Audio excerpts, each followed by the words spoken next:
عالیہ، دیگر مقتدر علماء کرام، معزز سامعین، خالق ارض و سما کی بارگاہ میں دعا ہے کہ اللہ تعالیٰ میری اور آپ سب کی حاضری کو منظور و مقبول فرمائے۔ اللہ تعالیٰ اس مسجد کو، اس گلشن کو ہمیشہ آباد اور شاد رکھے۔ اللہ تعالیٰ حضرت علامہ مفتی صاحب کے علم میں، فضل میں، عمر میں، جوش میں، عقیدت میں اور زیادہ اضافہ فرمائے، انہیں صحت والی لمبی عمر عطا فرمائے۔ سامعین کرام، تلاوت کردہ آیت مبارکہ کا معنی یہ ہے، میرے رب نے ارشاد فرمایا وَإِذْ قَالَ رَبُّكَ لِلْمَلَائِكَةِ، کہ یاد کرو اس وقت کو جب آپ کے رب نے فرشتوں سے فرمایا انی جاعل فی الارض خلیفہ، کہ بے شک میں زمین میں اپنا نائب بنانے والا ہوں، خلیفہ بنانے والا ہوں۔ اب یہاں پہ سوال پیدا ہوا کہ نائب اور خلیفہ بنانے کی ضرورت تب پیش آتی ہے جب تین وجوہات میں سے کوئی ایک وجہ پائی جائے۔ یا تو خلیفہ اور نائب اس لیے بنایا جاتا ہے کہ جو اپنا نائب اور خلیفہ بنا رہا ہے اس کو اپنی موت کا خطرہ ہے کہ میرے مرنے کے بعد فلاں میرا نائب ہوگا، خلیفہ ہوگا۔ اب یہاں پر یہ چیز تو نہیں پائی جاتی، وَهُوَ حَيٌّ لَا يَمُوتُ، اللہ ہمیشہ سے ہے، اس نے ہمیشہ زندہ رہنا ہے، اس پر موت نہیں ہے، فنا نہیں، یہ سبب تو نہیں پایا جاتا۔ دوسرا سبب خلیفہ بنانے کا یہ ہوتا ہے کہ جو نائب اور خلیفہ بنا رہا ہے وہ اکیلا کام کر نہیں سکتا، تھک جاتا ہے، اسے معاون کی ضرورت ہے، معاون کا محتاج ہے۔ اللہ الصمد، اللہ بے نیاز ہے، اسے کسی معاون کی ضرورت نہیں، وہ کسی کا محتاج بھی نہیں، یہ صورت میں نہیں پائی گئی۔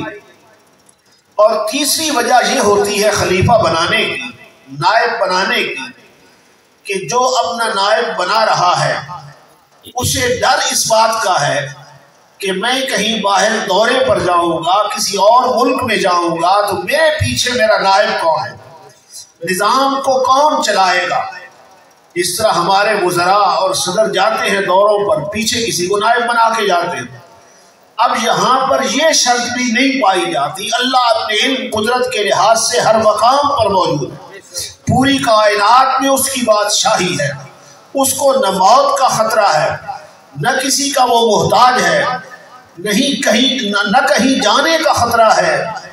پھر سوال تھا کہ خلیفہ بنایا کیوں گیا، اس کی ضرورت کیوں پیش آئی؟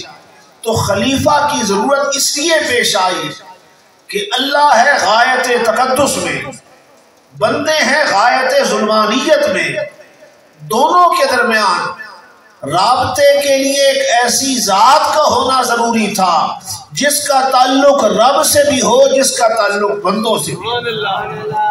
اب بندہ ڈائریکٹ اللہ سے فیض نہیں لے سکتا، بولیے کسی نے اللہ کا دیدار کیا ہے؟ ڈائریکٹ عام آدمی، ہر شخص اللہ سے فیض نہیں لے سکتا، تو کسی ایسی ذات کا ہونا ضروری تھا جس کا تعلق رب سے بھی ہو، جس کا تعلق بندوں سے بھی ہے۔ اب میرے محبوب کی یہ شان ہے کہ حضور علیہ السلام کو بشریت عطا کی گئی تاکہ یہ جو بشری مخلوق ہے یہ فیض لے سکے، نورانیت عطا کی گئی تاکہ وہ جو نوری مخلوق فرشتے ہیں وہ فیض لے سکے، اور حقیقت عطا کی گئی تاکہ اللہ سے فیض لے سکے۔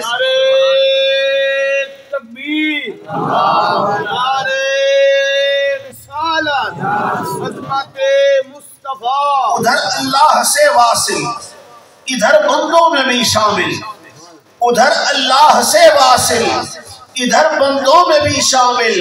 خواص اس برزخ کبریٰ کو ہے حرف مشدد کا، سرکار کو نورانیت عطا کی گئی تاکہ وہ جو نوری مخلوق فرشتے ہیں وہ میرے نبی سے فیض لے سکے۔ 70,000 فرشتہ صبح آتا ہے اپنے نورانی پر سرکار کی قبر انور کے ساتھ مس کرتا ہے اور نور کی خیرات لیتا ہے۔ 70,000 شام کو آتا ہے اپنے نورانی پر سرکار کی قبر انور کے ساتھ مس کرتے ہیں اور نور کی خیرات لیتے ہیں۔ جو 70,000 ایک مرتبہ آ گئے پھر قیامت تک آنا نصیب نہ ہوگا۔ گناہگار تو ناز کر اپنی قسمت پر، تو فخر کر اپنے مقدر پر، تو ساری زندگی مصطفیٰ کے قدموں میں پڑا رہے، تجھے اٹھانے والا کوئی نہیں۔ تو سرکار کی نورانیت بھی برحق، اور یہ سرکار کی نورانیت میں نہیں کہہ رہا، اللہ کا قرآن فرما رہا ہے کہ قد جاءکم من اللہ نور وکتاب مبین، تحقیق تمہارے پاس آیا اللہ کی جانب سے ایک نور اور ایک کتاب مبین۔ اب یہاں پر نور سے کیا مراد ہے، کتاب مبین سے کیا مراد ہے؟ نور سے مراد مفسرین سب نے لکھا کہ نور سے مراد سید عالم کی ذات ہے، اور کتاب مبین سے مراد اللہ کا قرآن ہے۔ لیکن جہاں پہ جب علامہ آلوسی آئے، ملا علی قاری آئے، کمال کر دیا، وہ کہتے ہیں کہ نور سے مراد حضور کی ذات ہے، کتاب مبین سے مراد اللہ کا قرآن ہے۔ یہ دیگر مفسرین کے اقوال ہیں۔ آلوسی اور علی قاری کہتے ہیں، اگر ہم سے پوچھو تو وہ کہتے ہیں ہمارا نظریہ تو یہ ہے کہ نور سے مراد بھی مصطفیٰ کی ذات ہے، کتاب مبین سے مراد بھی مصطفیٰ کی ذات ہے۔ علی قاری فرماتے ہیں ایمان من ان یجعل الناتان للرسول صلی اللہ علیہ وسلم فإنه نور عظیم لکمال ظہورہ بین الانوار وکتاب مبین حیث انہ جامع لجمیع الاحکام والاحوال والاسرار والاخبار۔ وہ کہتے ہیں اگر نور بھی کتاب مبین بھی یہ دونوں صفتیں مصطفیٰ کی قرار دے دی جائیں، اس میں رکاوٹ کو کیوں سی ہے؟ کیونکہ سرکار کو نورانیت عطا کی گئی تاکہ جتنی نورانیت دیگر فرشتوں کو دی گئی اس کو حد کمال تک پہنچایا تو مصطفیٰ کے نور نے پہنچایا۔ اور سرکار کتاب مبین اس اعتبار سے ہیں کہ اللہ نے تمام احکام، تمام احوال، تمام اسرار، تمام اخبار کا علم مصطفیٰ علیہ السلام کو عطا کر دیا۔ تکبیر، نعرہ رسالت، تاجدار ختم نبوت۔ بلکہ میرے مصطفیٰ صرف نور ہی نہیں، نور دینے والے ہیں۔ یہ بھی اللہ کا قرآن کہہ رہا ہے کہ یا ایھا النبی انا ارسلناک شاہدا ومبشرا ونذیرا وداعیا الی اللہ باذنہ وسراجا منیرا۔ یہاں پر سراج حضور کو کہا گیا، منیر حضور کو کہا گیا، حالانکہ دوسرے مقام پر قرآن نے سراج سورج کو کہا، منیر چاند کو کہا۔ منیر کا اطلاق چاند پر کیا، تبارک الذی جعل فی السماء بروجا وجعل فیہا سراجا وقمرا منیرا۔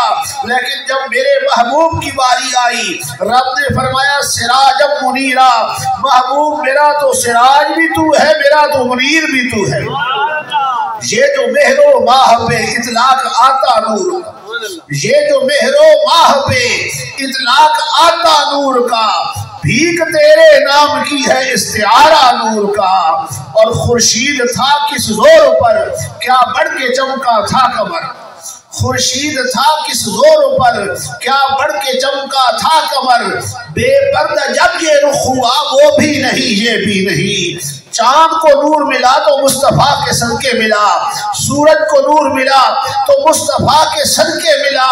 میرے آقا کی نورانیت اللہ کے قرآن سے ثابت۔ اور منیر صرف نور ہی نہیں، نور دینے والے کو کہتے ہیں۔ میرے مصطفیٰ نور کی خیرات بانٹا کرتے تھے۔ سرکار کی بارگاہ میں صحابی حاضر ہے، میرے آقا تبلیغ کے لیے بھیج رہے ہیں۔ عرض کرنے لگا یا رسول اللہ تبلیغ کے لیے تو میں چلا جاؤں گا، لیکن لوگ مانیں گے کیسے کہ یہ سرکار کا بھیجا ہوا ہے؟ کوئی نشانی تو عطا کر دیں۔ میرے نبی نے اپنی شہادت والی انگلی اس طرح ماتھے پہ پھیری، ماتھا چمکنے لگ گیا، نورانیت آ گئی۔ مصطفیٰ نے فرمایا یہ دلیل کے طور پہ پیش کرنا۔ عرض کرتا ہے آقا اس کا دیدار میں تو نہیں کر سکتا، اور تو کریں گے۔ یا رسول اللہ میں باہر کے رہنے والے لوگ ہیں اور مقام مصطفیٰ سے بے خبر ہیں، شاید کو یہ نہ کہہ دے کہ یہ تو برس کا داغ ہے۔ اللہ اکبر، میرے نبی نے اسی نور کو اس صحابی کی شہادت والی انگلی میں منتقل کر دیا۔ سرکار صرف نور ہی نہیں، نور بانٹنے والے ہیں، نور کی خیرات دینے والے ہیں۔ سرکار کے صحابی حضرت قتادہ حضور کی بارگاہ میں حاضر ہیں، رات کا وقت ہے، باقی صحابہ گھروں کو چلے گئے، قتادہ اکیلے رہ گئے۔ اندھیری رات تھی، رات کافی بیت گئی، قتادہ نے گھر جانے کی اجازت مانگی۔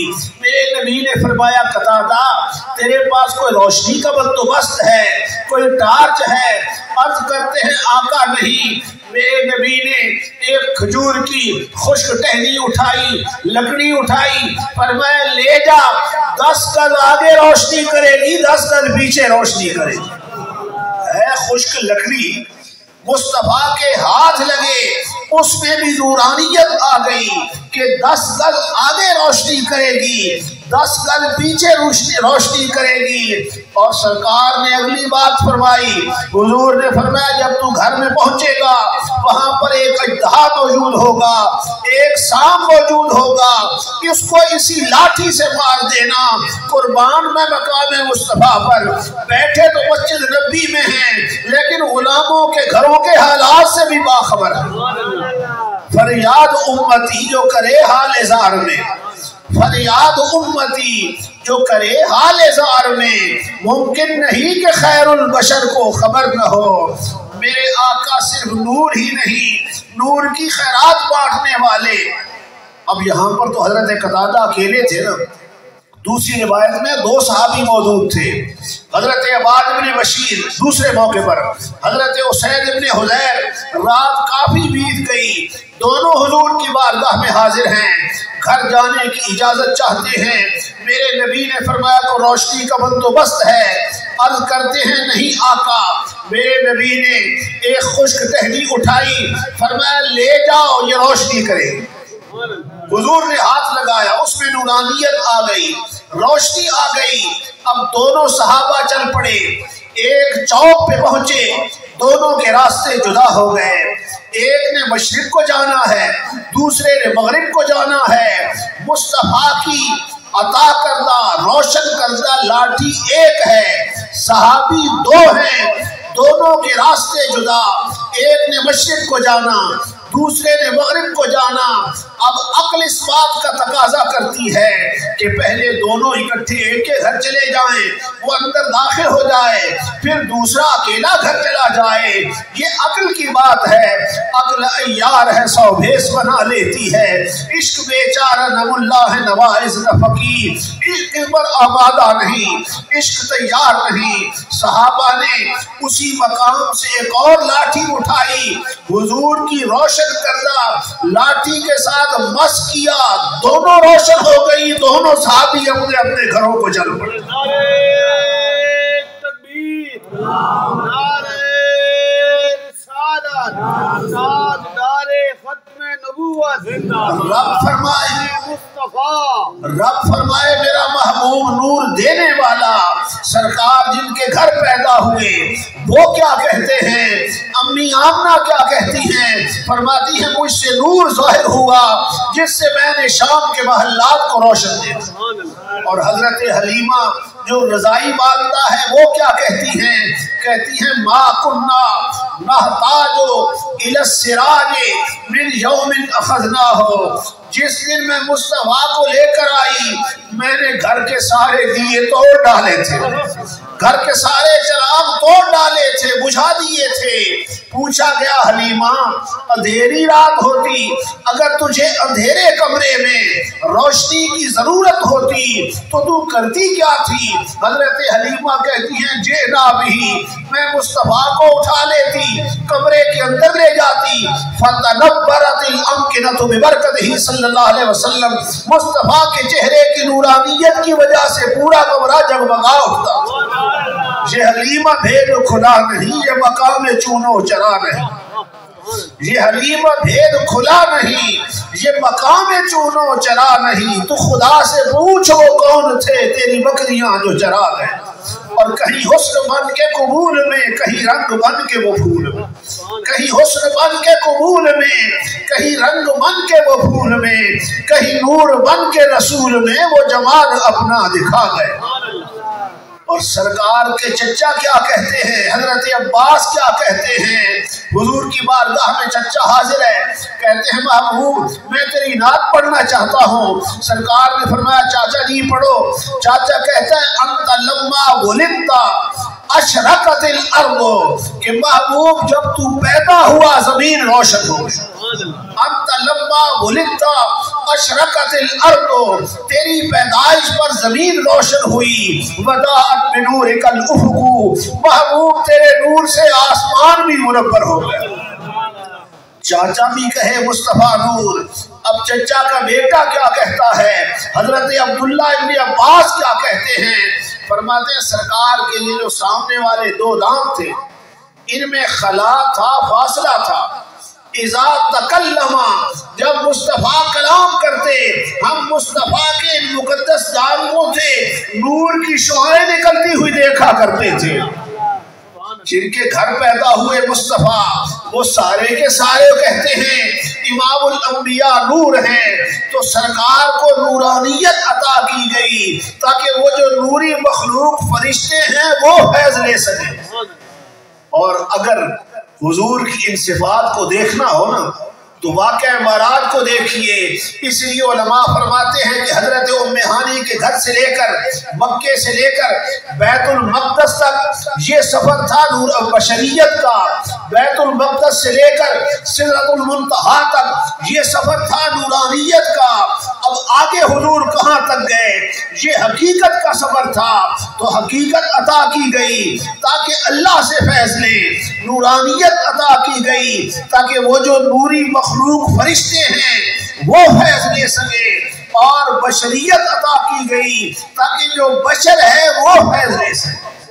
اور رب نے خود فرمایا کہ محبوب قل فرما دیجئے انما انا بشر مثلکم، میں تمہاری طرح بشر ہوں۔ اب یہاں پہ ایک سوال ہے کہ یہ اعلان کروانے کی ضرورت کیوں پیش ہے؟ بھائی لوگ دیکھ رہے تھے کہ سرکار حضرت آمنہ کے گھر پیدا ہوئے، حضرت عبداللہ کے صاحبزادے ہیں، آنکھیں بھی دو ہیں، ہاتھ بھی دو ہیں، پاؤں بھی دو ہیں، شادیاں بھی کر رہے ہیں، اولاد بھی ہو رہی ہے، یہ اعلان کروانے کی ضرورت کیوں پیش آئی؟ رب نے فرمایا قل محبوب تو فرما انما انا بشر مثلکم، کہ میں تمہاری طرح بشر ہوں۔ اس اعلان کی ضرورت اس لیے پیش آئی، اس کا جواب بہتی وقت حضرت قاضی ثناء اللہ پانی پتی دیتے ہیں، کہتے ہیں فیہ سد لباب الفتنۃ، اس میں ایک فتنے کا دروازہ بند کرنا تھا۔ اب آپ کہیں گے وہ فتنہ کیا تھا؟ وہ کہتے ہیں افتتن بہ النصارى حین رأوا عیسیٰ یبرئ الاکمہ والابرص ویحیی الموتى، کہ حضرت عیسیٰ علیہ السلام کو جب بھیجا گیا افتتن بہ النصارى، عیسائی فتنے میں مبتلا ہوئے جب انہوں نے حضرت عیسیٰ کو دیکھا کہ مردوں کو زندہ کر رہا ہے، مادر ذات اندھوں کو آنکھیں دے رہا ہے، برس کی بیماری والوں کو ٹھیک کر رہا ہے، پرندوں کی مورتیاں بنا کر پھونک مار کے ان کو فضا میں اڑا رہا ہے، تو جب یہ چند معجزات قوم نے دیکھی، قوم کہنے لگی ابن اللہ، یہ تو اللہ کا بیٹا ہے، اللہ کا شریک ہے، اللہ کا ساتھی ہے۔ اور محبوب تو سر سے لے کر